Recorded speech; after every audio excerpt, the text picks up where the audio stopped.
Hi, I'm Dr. Glenn Corneil, Acting Medical Officer of Health for the Timiskaming Health Unit. I wanted to provide an update about our local COVID-19 situation. Our province and our communities have come a long way.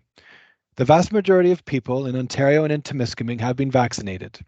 Many restrictions have been removed, and life is returning closer to normal. But we're not out of the woods yet, and the pandemic is not over. There is a lot of COVID-19 activity present again throughout our district. Omicron BA2 is now the dominant variant in Ontario, and it is more contagious. The Ontario Science Table's COVID-19 projections predict increased hospital admissions throughout April, and we are starting to see this locally.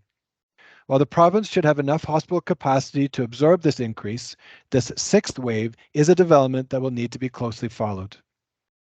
The number one thing that you can do is stay up to date on your vaccinations.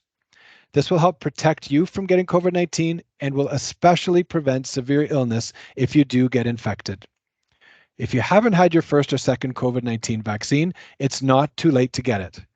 If it's time for your booster third dose, please get it as soon as you're eligible.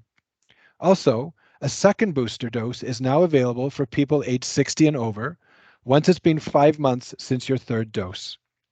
Booster doses are an important way to help our body fight off COVID infections and are really effective in preventing serious illness. Medications to treat COVID-19 are now available in Ontario. It's best to check with your healthcare provider to confirm whether you are eligible to receive one of these treatments if you develop a COVID-19 infection. Although measures like masking and physical distancing are no longer mandatory, it's important to assess your risk to decide which precautions are right for your situation and your household. If you, someone you live with, or someone in your social circle is immunocompromised, pregnant, a senior, or has health conditions, consider that in your risk assessment.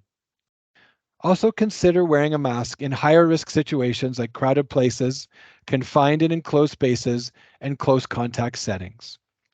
Masks are still required in many settings, including public transit and healthcare. Also, people who are on day 6 to 10 of their COVID-19 infection, contacts of someone who is infected, and people who have traveled internationally are still required to wear a mask at work and in public, including in schools. So there are still many reasons to wear a mask. Please be COVID kind to others, even if they make different decisions from you. The COVID-19 pandemic is not over, and we are seeing a surge in our district.